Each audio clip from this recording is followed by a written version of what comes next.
Hello everyone. हम लोगों ने लास्ट चैप्टर में पृथ्वी के प्रमुख परिमंडल जिसमें भूमंडल यानी लिथोस्फीयर, जलमंडल यानी हाइड्रोस्फीयर और वायुमंडल यानी एटमॉस्फेयर के बारे में पढ़ा था, और इन तीनों का सम्मिलित रूप बायोस्फीयर ना, ये सभी के बारे में पिछले चैप्टर में पढ़ा था।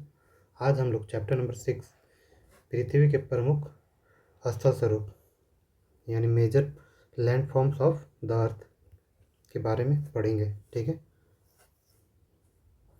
जमीन पे जितने स्थलाकृतियाँ हैं उनके बारे में। तो चलिए क्लास स्टार्ट करते हैं।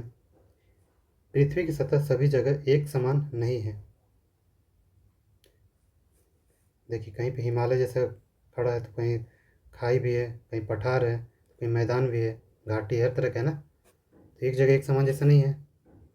अनगिनत प्रकार के स्थल स्वरूप हैं। स्थल मंडल के कुछ भाग ऊंचे नीचे तथा कुछ समतल होते हैं। कहीं पर्वत पठार है तो कहीं मैदान है। ये स्थल रूप दो प्रक्रियाओं के परिणाम स्वरूप बनते हैं,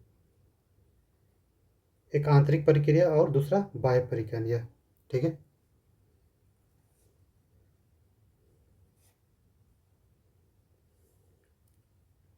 आपको यह जानकर आश्चर्य होगा कि मैदान जिस पर आप खड़े हैं उसमें धीरे धीरे गति हो रही है। पृथ्वी के अंदर लगातार गति हो रही है। प्रथम यह आंतरिक प्रक्रिया के कारण बहुत से स्थानों पर पृथ्वी की सतह कहीं ऊपर उठ जाती है तो कहीं धंस जाती है। ठीक है, पृथ्वी का जो गतिमान है ना, जो स्थल वाला पार्ट, यहाँ देखिएगा कि आप जानते हैं, ये पढ़ लेते हैं। पहाड़ी वह स्थलीय भाग है जो कि आसपास की भूमि से ऊंची उठी होती है। ये प्लेन ना होकर थोड़ा ऊंची रहती है। ठीक है, 600 मीटर से अधिक ऊंचाई एवं खड़े ढाल वाली पहाड़ी को पर्वत कहा जाता है। 600 मीटर से और खड़े ढाल इस तरह से ना, इसको क्या कहेंगे, पर्वत। 8000 मीटर से कुछ पर्वतों के नाम है, ऊंचे कुछ पर्वतों के नाम, यानी हिमालय हो गए, माउंट एवरेस्ट।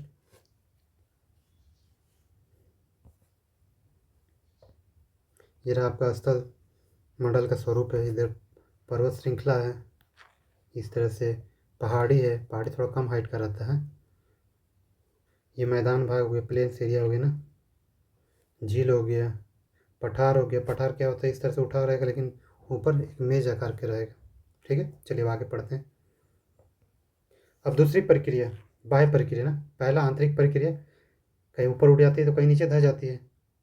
तो बाह्य प्रक्रिया स्थल के लगातार बनने एवं टूटने की प्रक्रिया है। स्थल के लगातार बनने एवं टूटने की प्रक्रिया। ठीक है, पृथ्वी की सतह के टूट कर घिस जाने को अपर्दन कहते हैं। मान के चलिए यहाँ पे कुछ है, यहाँ पे टूट गया, गर्मी से, धूप की गर्मी से क्या टूट के फूट के हो गया, तो यहाँ से कुछ हट गया पार्ट, तो यहाँ पे क्या अपर्दन हो गया।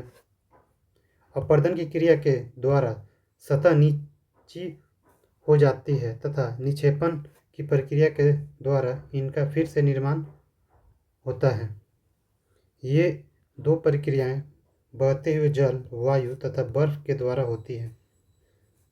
ठीक है, मान के चलिए यहाँ पे प्लेन से यहाँ पे कुछ नदी पास कर रही है, तो यहाँ का क्या करेगा, आपस का जो मिट्टी होगा वहाँ का बहा के चला जाएगा, और कहीं जगह हल्का सा डाउन रहेगा, गड्ढा रहेगा, तो इधर से ही नदी पास करेगी, तो यहाँ से जो कचरा लाएगी इसमें भरते चली जाएगी ना, फिर यहाँ पे एक प्लेन हो जाएगा, ऐसे चला जाएगा। ये जल, वायु, बर्फ के द्वारा ना, तीनों के द्वारा होता है।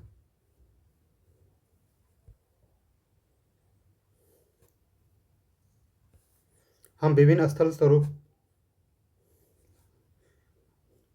को उनकी ऊंचाई एवं ढाल के आधार पर पर्वतों, पठारों एवं मैदानों में वर्गीकृत कर सकते हैं। अलग अलग ऊंचाई और ढाल के हिसाब से अलग अलग कर सकते हैं ना। मान के चलिए पर्वतों की श्रृंखला को अलग कर सकते हैं। अब हम लोग पर्वत यानी माउंटेन के बारे में पढ़ेंगे।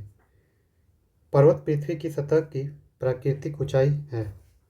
पर्वत का शिखर छोटा और आधार चौड़ा होता है, इस तरह से। ठीक है, ये आधार चौड़ा हो गया, शिखर छोटा हो गया। इस तरह अगर ऐसे ऐसे श्रृंखला भी बना के रहती है तो पर्वत श्रृंखला बोलते हैं ना, एक सीरीज में रहेगी तो लगातार। यह आसपास के क्षेत्र से बहुत ऊंचा होता है। कुछ पहाड़ बादलों से भी ऊंचे होते हैं, जैसे हिमालय। जैसे जैसे आप ऊंचाई पर जाएंगे जलवायु ठंडी होती जाती है।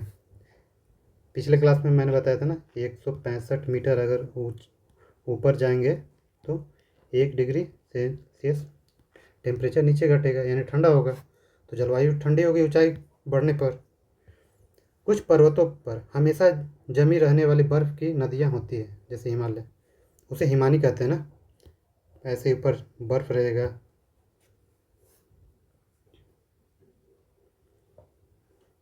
यहाँ कुछ ऐसे भी पर्वत है जो समुद्र के भीतर हैं तथा उन्हें आप नहीं देख सकते। मान के चलिए समुद्र है, उसके नीचे पर्वत भी तो है ना। जैसे मध्य अटलांटिक का कटक अटलांटिक महासागर में है, जो कि जल के नीचे ही है। कठोर जलवायु होने के कारण पर्वतीय क्षेत्रों में बहुत कम लोग निवास करते हैं।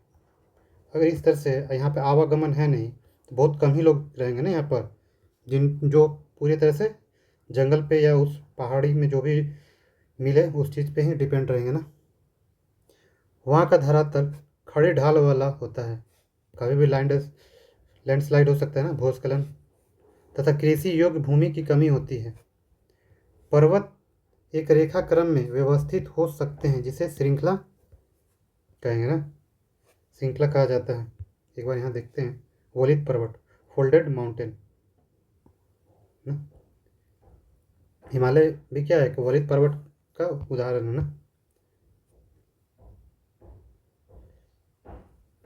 हिमालय, आल्प्स तथा एंडीज क्रमशः एशिया, यूरोप तथा दक्षिण अमेरिका की पर्वत श्रृंखलाएं हैं। सबसे लंबी पर्वत श्रृंखला क्या बताया था मैंने, एंडीज ना, और सबसे ऊंची हिमालय। पर्वत 3 प्रकार के होते हैं, कौन से, वलित पर्वत, भ्रंशोत्थ पर्वत, ज्वालामुखी पर्वत। हिमालय तथा आल्प्स वलित पर्वत है ना, जिनकी सतह उबड़ खाबड़ तथा शिखर शंक्वाकार है, इस तरह से, ठीक है। भारत की अरावली श्रृंखला विश्व की सबसे पुरानी वलित पर्वत है, अरावली ना। इस तरह ये राजस्थान वाला पार्ट में इस तरह मिल जाएगा ना। अपरदन की प्रक्रिया के कारण यह श्रृंखला घिस गई है, करोड़ों साल पुरानी है। तो अपरदन के साथ साथ वो अब धीरे धीरे उसका हाइट भी कम होता गया ना, एक तरह से वो टकला हो गया। उत्तरी अमेरिका के अपलेशियन तथा रूस के यूराल पर्वत गोलाकार दिखाई देते हैं एवं इनकी ऊंचाई कम है। ये बहुत पुराने वलित पर्वत थे। मान के चलिए इस तरह से था, तब धीरे धीरे अपरदन के कारण इसका शेप इस तरह हो गया ना। तो सबसे पुरानी अरावली हो गया, अपलेशियन हो गया और यूराल पर्वत हो गया। यहाँ एक पर देख लेते हैं, प्रशांत महासागर में स्थित मोनाकी पर्वत हवाई द्वीप सागर की सतह के नीचे स्थित है ना। इसकी ऊंचाई 10,205 मीटर है, एवरेस्ट से भी अधिक है ना। प्रशांत महासागर में ये मान के चलिए इसका तल हो गया, और यहाँ से इस तरह से है, ठीक है। और यहाँ से समुद्र प्रशांत महासागर की पानी है। तो ये जो ऊपर जो द्वीप बना वो हवाई द्वीप है ना।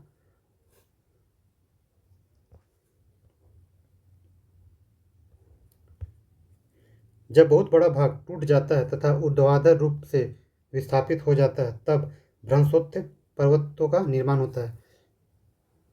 ऊपर उठे हुए खंड को उत्खंड, हास्ट तथा नीचे धसे हुए खंडों को द्रोणिका भ्रंश या ग्राबेन कहा जाता है। इस तरह से पर्व इस तरह मान के प्लेन रहा है, यहाँ से धंसा है, फिर नीचे से गया, फिर से गया, फिर ऊपर ऐसे चला गया, तो क्या हुआ, ऊपर वाला उत्खंड बोलेंगे, नीचे वाला द्रोणिका भ्रंश कहेंगे ना। यूरोप की राइन घाटी तथा वॉस्जेस पर्वत इस तरह के पर्वत तंत्र के उदाहरण है। आपका नर्मदा घाटी भी इसी का उदाहरण ना, भ्रंशोत्थ पर्वत से क्या हुआ, भ्रंश घाटी से बहती है ना। एटलस में दिए गए विश्व मानचित्र, अच्छा उसमें दिया गया है ना। ज्वालामुखी पर्वत, ज्वालामुखी क्रियाओं के कारण बनते हैं ना। ज्वालामुखी मान के चलिए वो उद्गार हुआ ज्वालामुखी का, धीरे धीरे धीरे धीरे ऐसे बहुत बड़ा बन जाता है।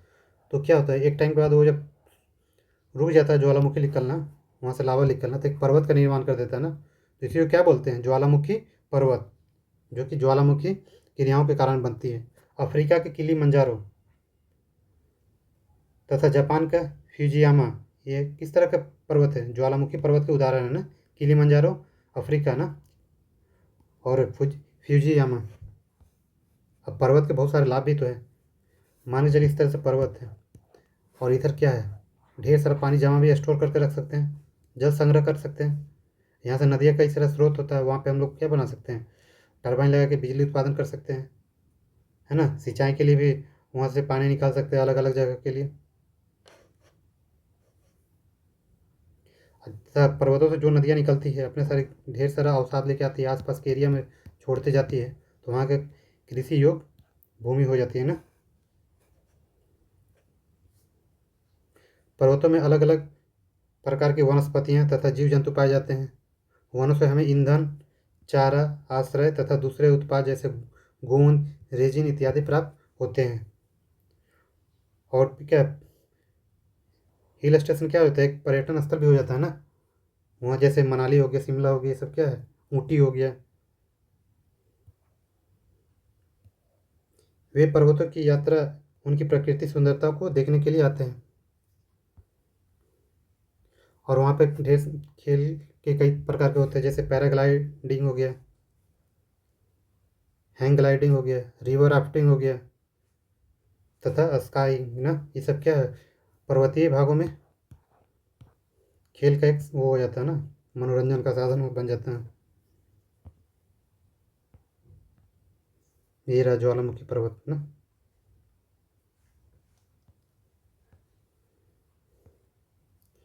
अब आते हैं पठार के बारे में ना, प्लेट्यू। पठार क्या होता है, पर्वत को ऐसे मान के चलिए, इस पर्वत को ऐसे बनाए, ठीक है, इस तरह से पर्वत, लेकिन ये वाला पार्ट कट हटा दिए, तो इसको ऐसे हो गया ना। तो ये जो बहुत बड़ा एरिया में क्या हो गया, पठार का रूप ले लिया ना। तो ऊपरी भाग क्या प्लेन होता है, ठीक है, मेज के समान, देखिए ऊपरी भाग मेज के समान सपाट होता है। पर्वतों की ऊंचाई प्राय कुछ 100 मीटर से लेकर कई हजार मीटर तक हो सकते हैं।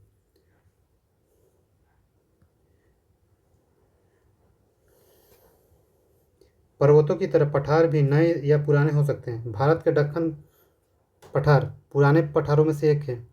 भारत का जो साउथ वाला पार्ट हो गया इधर वाला, तो क्या है, ये दक्कन का पठार है ना। केन्या, तंजानिया तथा युगांडा का पूर्वी अफ्रीका पठार एवं ऑस्ट्रेलिया का पश्चिमी पठार इस प्रकार के उदाहरण है ना। तिब्बत का पठार विश्व का सबसे ऊंचा पठार है। ये क्वेश्चन यहाँ से आता है, विश्व का सबसे ऊंचा पठार तिब्बत का पठार, जस्ट हिमालय के ऊपर है ना। इसकी ऊंचाई समुद्र तल से 4,000 से 6,000 मीटर तक है। किसकी, तिब्बत पठार की ना। अब पठार भी बहुत उपयोगी है, खनिजों की प्रचुरता होती है, यहाँ पे कई तरह का खनिज मिलती है। आप दामोदर घाटी जो छोटा नागपुर का पठार देखिए, वहाँ पे कोयला है, कई सारे मिनरल्स और भी मिलते हैं ना, बॉक्साइट वगैरह मिलते हैं ना।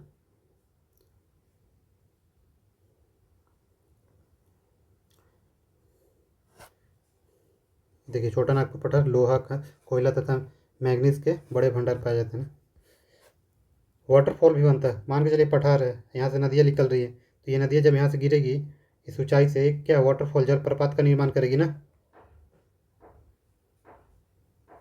भारत में छोटा नागपुर पठार पर स्वर्णरेखा नदी पर स्थित हुंड्रू जलप्रपात तथा कर्नाटक में जोग जलप्रपात इस तरह का एग्जाम्पल है ना। और लावा पठार में क्या है, काली मिट्टी की प्रचुरता होती है। काली मिट्टी किसके लिए, कपास के लिए बेनिफिट होती है ना।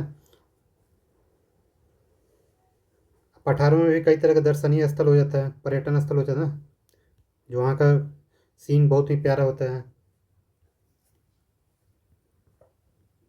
अब आता है प्लेन्स, मैदान। मैदान बेसिकली प्लेन एरिया होता है ना, समुद्र तल से ज़्यादा नहीं, 100-200 मीटर उसकी ऊंचाई होती है मैदान की।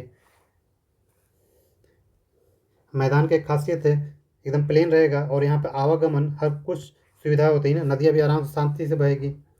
और प्लेन होने के कहीं ट्रांसपोर्टेशन का भी ईजी में उसका सुचारू रूप से चलता है, लोग आराम से एक जगह से दूसरी जगह जा सकते हैं। और जिस कारण क्या होती है, मैदानों इलाके में क्या होती है, सघन बस्तियाँ होती है ना, वहाँ की जनसंख्या ज़्यादा होती है। समुद्र तल से 200 मीटर से अधिक ऊंची नहीं होते हैं ना क्या मैदान। कुछ मैदान काफ़ी समतल होते हैं, एकदम प्लेन। कुछ थोड़ा बहुत ऐसे होगा तो, लेकिन ये भी मैदान में ही कंसिडर किया जाएगा। अधिकांश मैदान नदियों तथा उनकी सहायक नदियों के द्वारा बने हैं। नदियाँ अपने साथ के अवसाद लाती है, आसपास के एरिया में छोड़ते चली जाती है, तो वहाँ पे एरिया प्लेन हो जाता है ना, बाढ़ वाला जो एरिया होता है, तो वो मैदान का निर्माण करती है। नदियाँ पर्वतों के ढालों पर नीचे की ओर बहती है तथा उन्हें अपरदित कर देती है। वे अपरदित पदार्थों को अपने साथ आगे की ओर ले जाती है।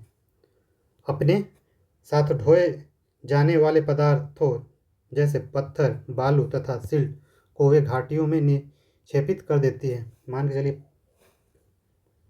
ये पर्वत हो गया और यहाँ पे वो इस तरह से था ना, नदी यहाँ से निकलती गई, आसपास का पूरा वो गड्ढा करते चलते क्या करती है, अपने साथ यहाँ पे छोड़ते चली जाती है ना, जो भी बालू और साला पत्थर छोटा छोटा, तो इस तरह से यहाँ का प्लेन एक बन जाता है ना। और फिर ये नदी धीरे से सीधा निकलने जाती है।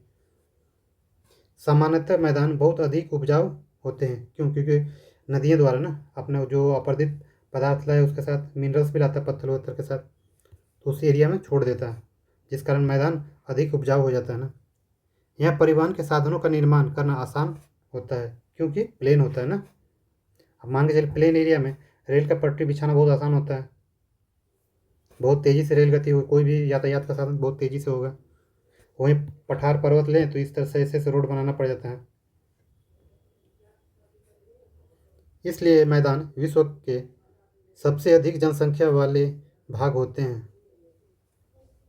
नदियों के द्वारा बनाए गए कुछ बड़े मैदान एशिया तथा उत्तरी अमेरिका में पाए जाते हैं।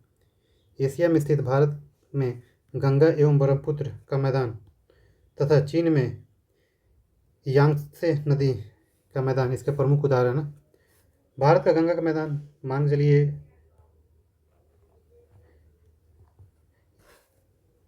यूपी और बिहार इस तरफ ये देखा जाए, इधर वाला एरिया में तो ये पूरा प्लेन्स एरिया ना, तो यहाँ क्या उपजाऊ मिट्टी भी होता है और यहाँ पे क्या आबादी भी जो बहुत ज़्यादा होता है। आप अदर स्टेट के कंपैरिजन में यूपी, बिहार और वेस्ट बंगाल का जो जो मैदानी भाग देखा जाए तो क्या वहाँ पे आबादी ज़्यादा है ना, सघन बस्ती पाया जाता है वहाँ पे, क्योंकि मैदानी इलाका है। मैदान मनुष्य के रहने के लिए सबसे उपयोगी क्षेत्र होते हैं। यहाँ की जनसंख्या बहुत अधिक होती है, क्योंकि मकानों के बनाने तथा खेती के लिए यहाँ समतल भूमि की प्रचुरता होती है। उपजाऊ मिट्टी के कारण यह भाग खेती के लिए काफ़ी उपयुक्त होता है। भारत में गंगा का मैदान देश में सबसे अधिक जनसंख्या वाला क्षेत्र है, अभी बताया ना, क्योंकि यहाँ पे एक तो कृषि के लिए योग्य भूमि हो जाता है, परिवहन आसानी से हो जाता है, अगर प्लेन है तो यहाँ पे घर मकान भी बनाना आसान हो जाता है। ये सब क्या है, ये सब खासियत क्या बताती है कि यहाँ की जनसंख्या अधिक हो जाती है ना मैदानी एरिया में। स्थल रूप एवं लोग, अब वहाँ पे कैसे कैसे लोग भी रहते हैं। स्थल रूपों की विभिन्नता के अनुरूप ही मानव विभिन्न प्रकार के जीवन यापन करते हैं। पर्वतीय क्षेत्रों का जीवन कठिन होता है, बात सही है। मान के चलिए इस तरह से वहाँ पे एक तो घर बनाएगा बड़ा मुश्किल से, वहाँ से कुछ भी ट्रांसपोर्टेशन नीचे उतर कर लेके जाना पड़ेगा। मैदानी क्षेत्रों का जीवन पर्वतीय क्षेत्रों की तुलना में सरल होता है। अब प्लेन एरिया में क्या ही दिक्कत है, तुरंत परिवहन से इधर उधर चले गए, कुछ भी सामान तुरंत आ गया। मैदानों में फसलें उगाना, घर बनाना या सड़कें बनाना पर्वतीय क्षेत्रों की तुलना में अधिक आसान होता है।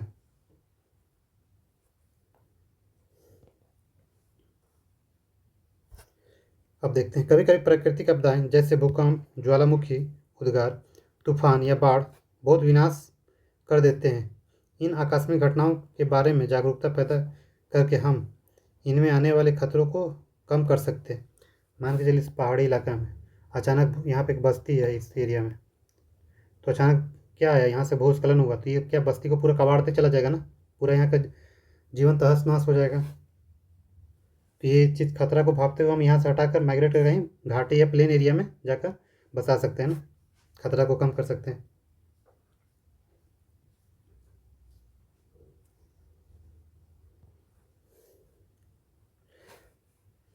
प्रायः हम स्थल का उपयोग गलत तरीके से करते हैं, जैसे उपजाऊ भूमि का मकानों का निर्माण करना।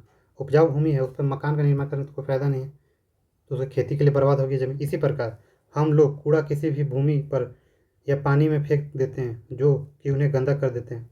अब मान के चलिए कूड़ा कचरा कहीं ख़राब एरिया में फेंकेंगे ना, जहाँ बंजर एरिया हो, अब पानी में डालना, और पानी भी क्या दूषित हो जाता है नदी तालाब में डालने पे। हमें प्रकृति के इस महत्वपूर्ण वरदान का उपयोग इस प्रकार नहीं करना चाहिए। उपलब्ध भूमि केवल हमारे ही उपयोग के लिए नहीं है, यह हमारा कर्तव्य है कि हम आगे आने वाली पीढ़ियों के लिए पृथ्वी को सुरक्षित रखें। हमारा फर्ज बनता है एक हेल्दी एनवायरनमेंट बनाने का ना, नदियों को स्वच्छ रखने का, आसपास जो भूमि जिधर इधर उधर कचरा नहीं फेंकने का ना। स्वस्थ भारत मिशन, स्वस्थ शरीर में स्वस्थ मस्तिष्क निवास करता है। अगर आप आसपास का वो एनवायरनमेंट, पर्यावरण क्या एकदम साफ सुथरा है, तो आपका दिमाग भी एकदम साफ सुथरा रहेगा, मन लगा रहेगा हर काम में। अगर आसपास गंदगी है तो आपका दिमाग एकदम किच किच कचड़ा से भरा रहेगा, आप उतना ही नकारात्मक सोचिएगा। स्वस्थ शरीर के लिए स्वस्थ पर्यावरण, विशेष रूप से साफ जल, वायु तथा स्वच्छ वातावरण प्राथमिक आवश्यकताएं हैं। इन सभी प्राथमिक आवश्यकताओं को सभी लोगों को सुलभ कराने हेतु भारत सरकार द्वारा स्वच्छ भारत मिशन कार्यक्रम चलाया जा रहा है। स्वच्छ जल मिले, स्वच्छ वायु मिले और स्वच्छ वातावरण मिला आसपास का एरिया ना। इस तरह ये चैप्टर अब समाप्त होता है। अब इसमें कुछ ऑब्जेक्टिव देख लेते हैं। पर्वत पठारों से भिन्न होते हैं, कारण ऊंचाई लगभग वही रहता है, अभिमुखता के कारण जो ऊपर जो रहता है इसका ना, ये हट जाने के बाद क्या होता है, ढाल भी हो सकता है सेम, ऊंचाई भी लगभग सेम हो सकता है। एक चीज़ है कि पर्वत पठार का ऊंचाई थोड़ा कम रहता है, बट कहीं कहीं पे सेम रहेगा, लेकिन अभिमुखता। हिमानी कहाँ पाई जाती है? पठार में नहीं, मैदानों में, पर्वतों पे। दक्कन पठार कहाँ स्थित है? भारत में, भारत का जो साउथ वाला एरिया हो गया। यांगसे नदी कहाँ बहती है? चीन में। यूरोप की एक महत्वपूर्ण पर्वत श्रृंखला कौन सी है? एंडीज आपका कहाँ हो गया? South America, Rockies, north America, Alps, ये हो गया यूरोप में। ठीक है, तो चलिए ये चैप्टर यहीं पे समाप्त होता है। अब मिलते हैं नेक्स्ट चैप्टर में, तब तक के लिए नमस्कार।